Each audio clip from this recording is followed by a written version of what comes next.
What do you give your life to? It sounds like a beginning of a riddle, but it's really not. What do you give your life to?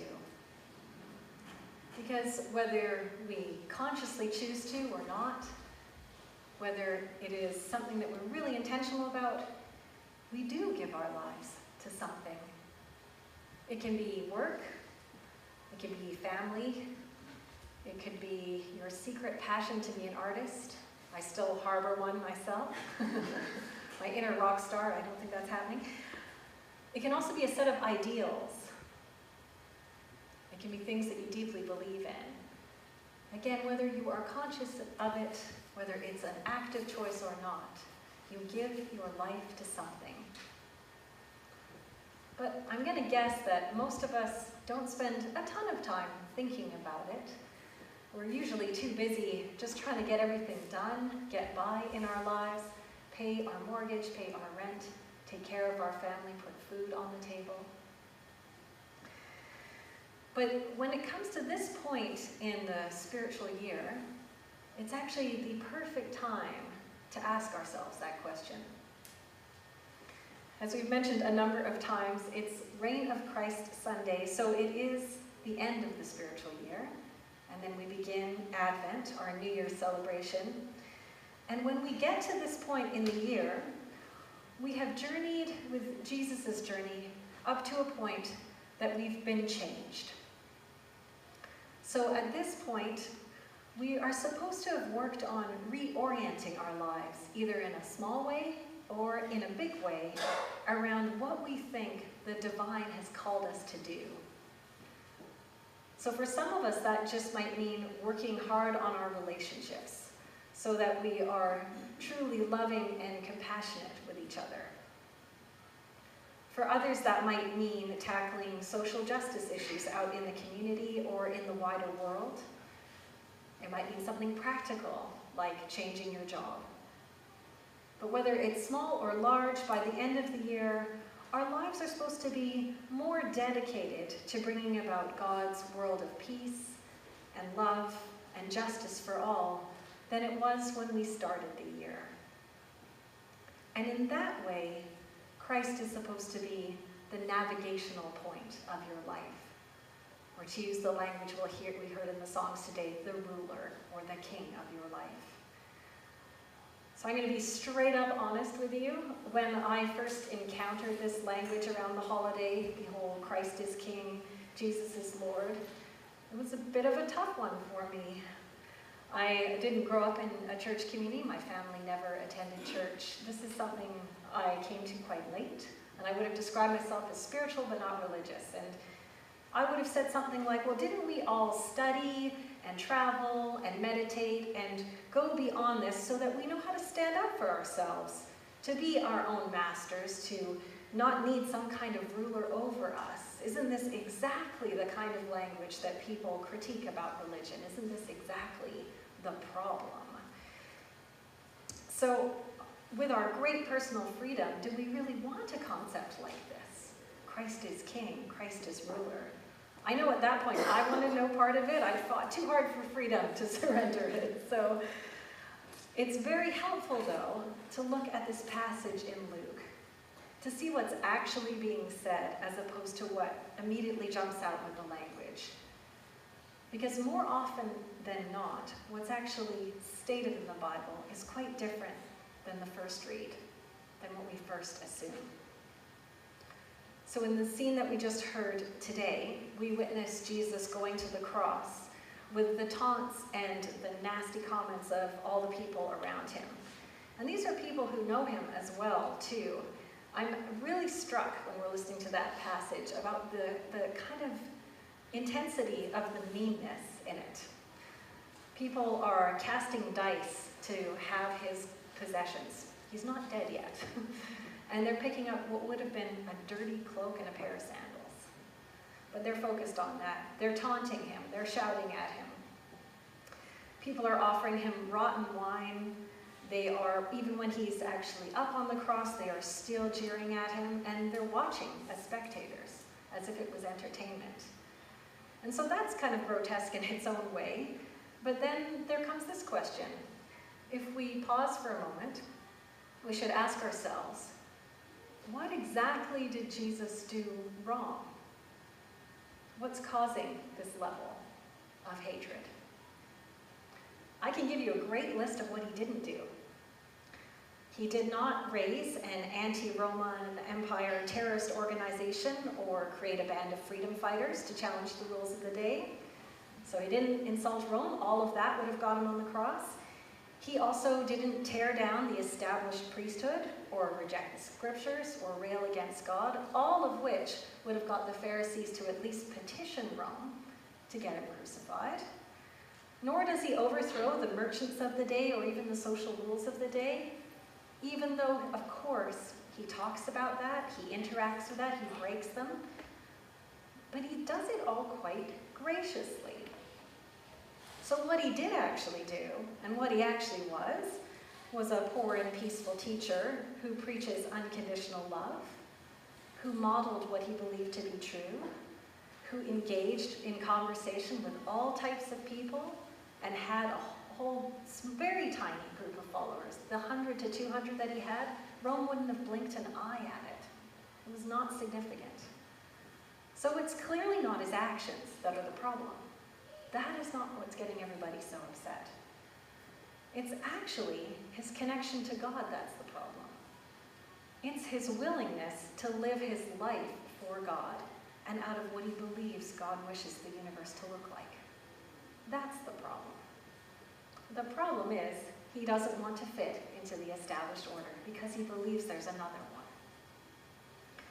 So this is why he's rejected so viciously. For some reason, being peaceful and radiating compassion is very disturbing for us.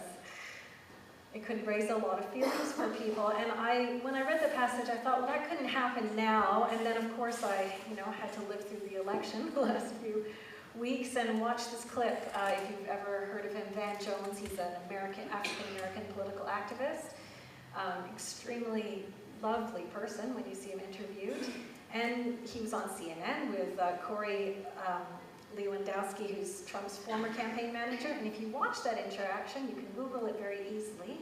There's Van Jones expressing why he's so distressed about this, and there's Corey going, basically viciously attacking him in a way that is just, it's hard to fathom. It's hard to fathom. So there is something profoundly challenging about another person's clarity. I would even argue there's something profoundly challenging about somebody's goodness, particularly if it shows us that life can't continue the way it's been before, particularly when it asks you to change. And there is literally no relationship with God that doesn't ask us to change. So why would we resist that? I have some ideas. I know why I resist change so much. It's hard. Because it means giving up something that I maybe don't want to give up. It means not following an agenda that I maybe secretly want to follow. The Roman centurion in the story we read today says, "This man is innocent. No crime is committed, except for the action of living out the values that Jesus feels is aligned with God." The story in Luke is kind of an ironic tribute to the paradox of living out that values.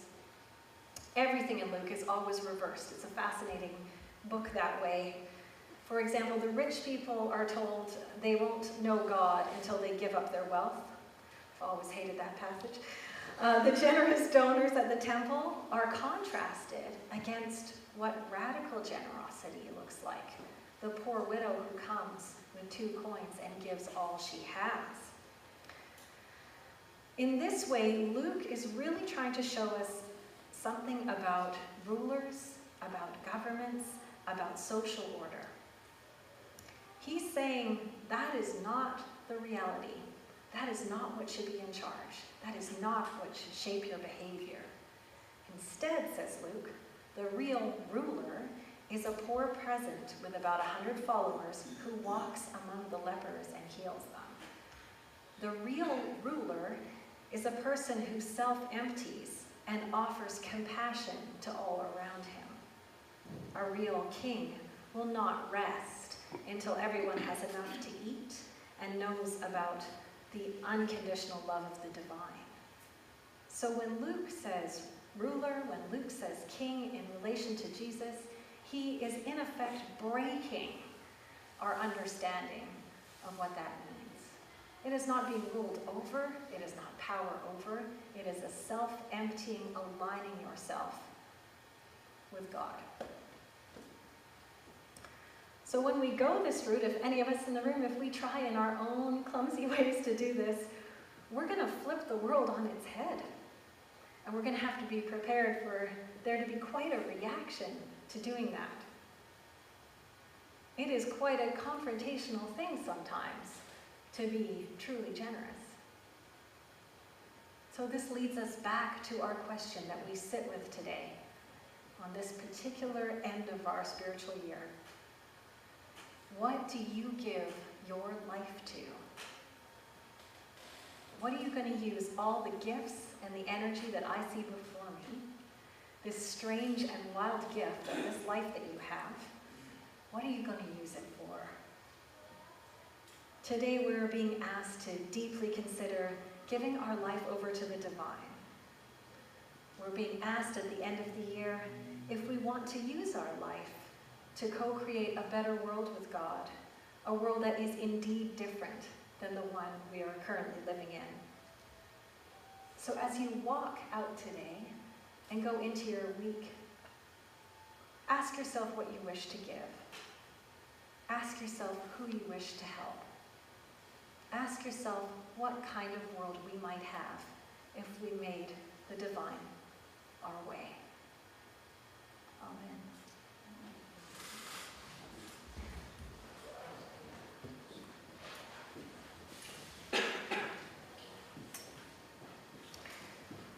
So of course when you get a new minister, we all do things slightly different. And so for the prayers of thanksgiving or the prayers of the people, I'm just wondering if anyone had anything in particular they'd really like to pray for today. So if anyone wants to put up their hand and mention anything that they might like for us all to pray for or hold in prayer today. I know it might be new. Thanks, Rick.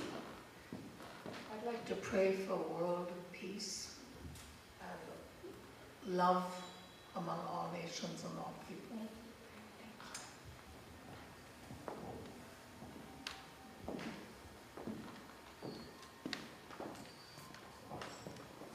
I just want to hold the whole congregation as we move from having figured out ourselves in this place to moving through the transition into our new building when we don't have all the answers and we have a lot of questions and anxieties and just keeping it together and keeping it positive. Great. Any other prayers? Frank? And these can be of joy as well, gratitude.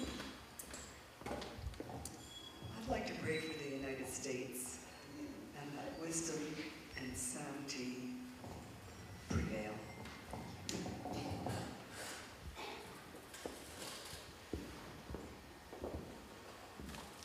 Anything else? Anyone feel called? Let us pray.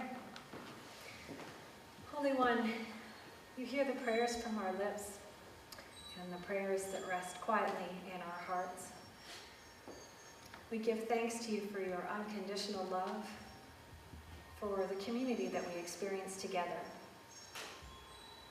We ask that you hold in your hearts the places in the world that are suffering, the places that we have not yet been able to reach out and support.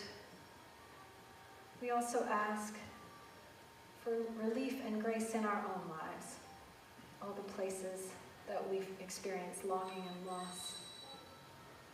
We ask you to gift us with the gift of compassion and patience and action.